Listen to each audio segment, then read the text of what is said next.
As far as making a top 5 list about Futurama goes, I was going to make a top 5 list counting down the worst Futurama episodes, followed by the best.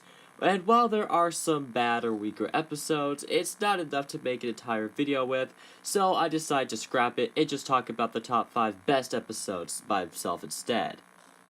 I have briefly talked about how Futurama is one of my favorite shows before, and this list should help explain why. I'm also going to try my best not to spoil the episodes that made it on this list, so you can check them out for yourself if you'd like. With that said, let's begin.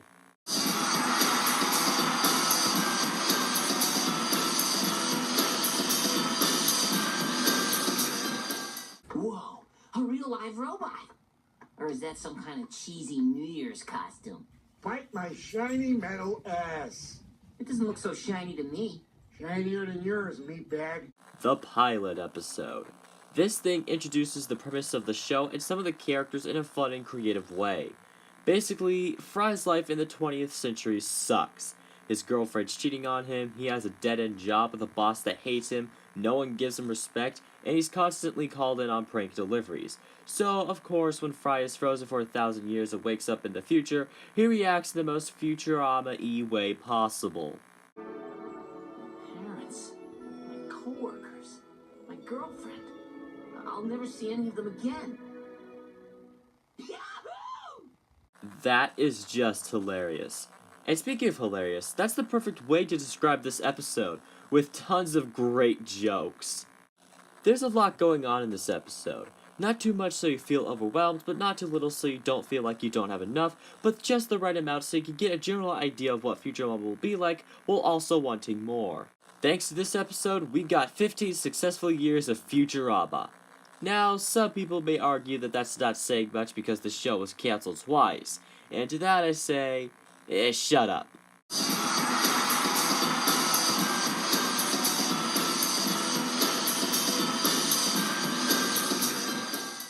Oh, and guess what? I met all these really cool guys with treasure down in the limestone cavern. So I invited them to stick around instead of coming up when they were logically supposed to.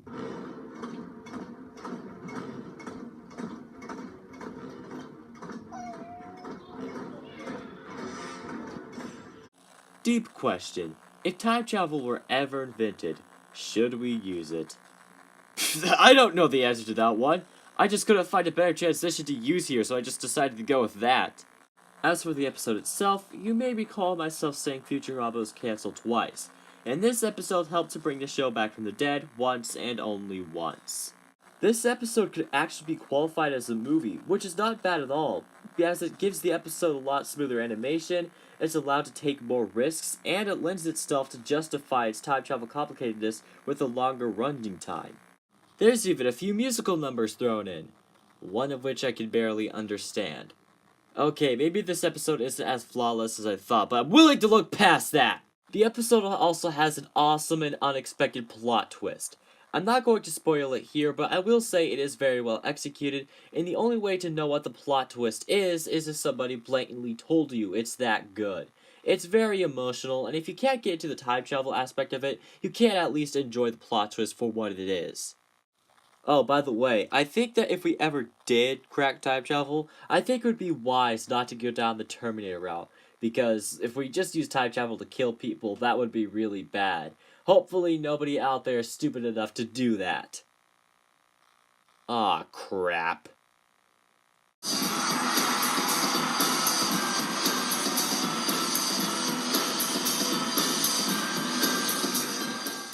Now what's going on there?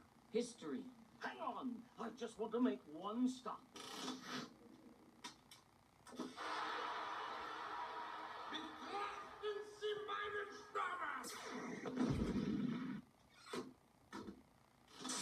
Would you look at that, another time travel episode! So you may wonder what makes this time travel story different from most time travel stories.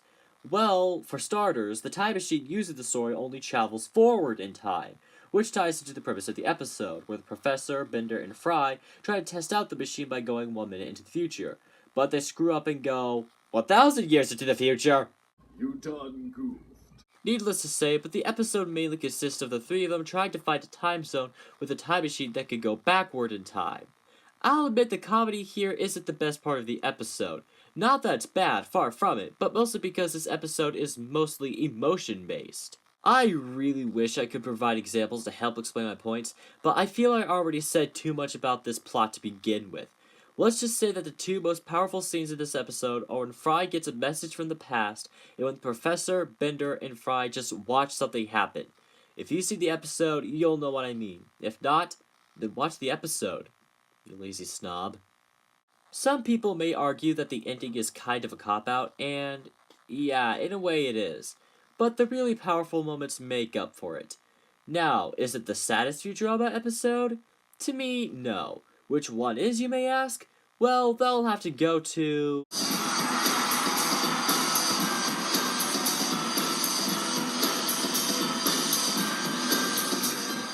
You see, beneath the fossil's crunchy mineral shell, there's still a creamy core of dog nougat. So will Seymour remember how to sing Walking on Sunshine?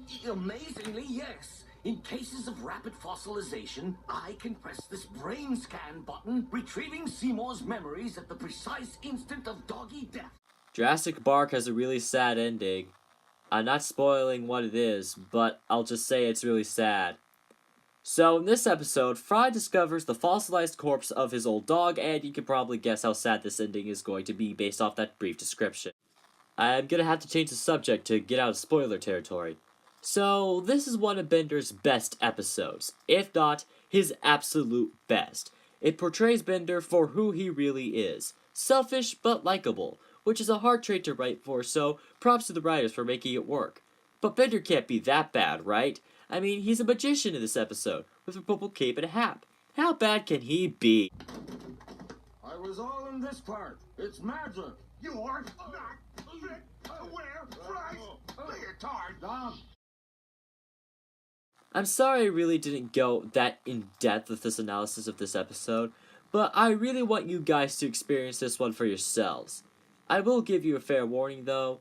Make sure you have a bottle of anti-depression pills with you while watching. Yes, the ending is that sad.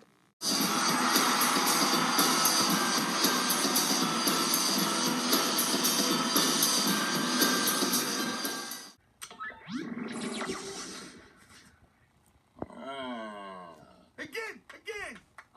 Question? What if you had a special moment that you wish could go on forever? Could the time button make it last as long as you wanted? Hell no! This button is for scientific use only.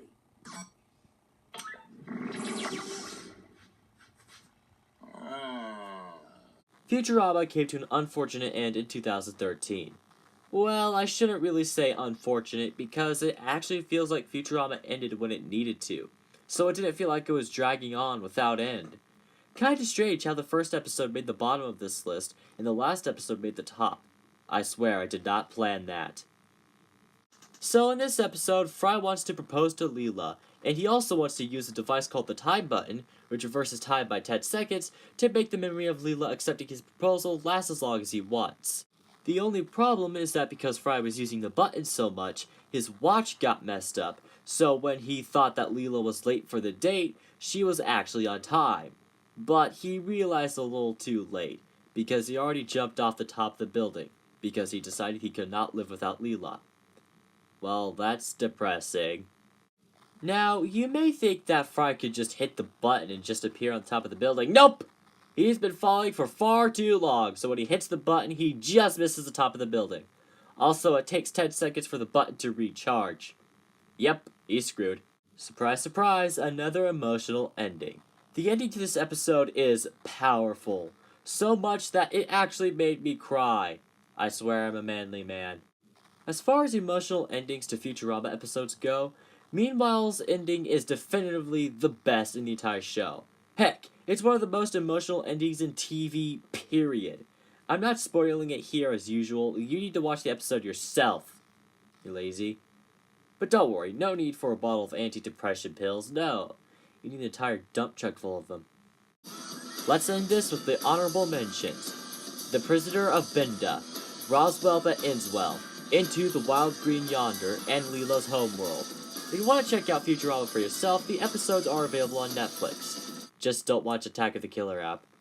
Just don't. It's not even funny. This is not a joke. Just don't do it. No, don't do it. Anyways, that's all for me for today, so come by next time. Can't wait to see you there. Until then, EB out. I have briefly talked about how Futurama is one of my favorite shows, and this